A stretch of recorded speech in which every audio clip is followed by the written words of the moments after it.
Bon, va falloir qu'on parle du lien assez énorme qui existe entre le jeu Othello et le pouvoir d'Imu révélé au chapitre 1050. En effet, l'autre nom du jeu Othello est Reversi, ce qui fait directement référence à la technique d'Imu Demi-Reversi. De plus, dans une des cases du chapitre, on y voit la transformation de plusieurs géants en démons consécutive à la transformation de Dori et Brughi. Ces géants se situaient entre Dori et Brughi faisant directement référence à une des règles de l'Othello, qui est que tous les pions adverses encadrés sont retournés pour devenir de la couleur du joueur qui vient de jouer. Autrement dit, les pions blancs situés entre deux pions noirs sont retournés pour devenir eux-mêmes noirs.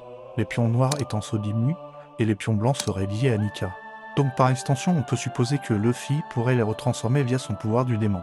Il existe un lien intéressant entre Othello, la pièce de théâtre de William Shakespeare, et le jeu de plateau Othello.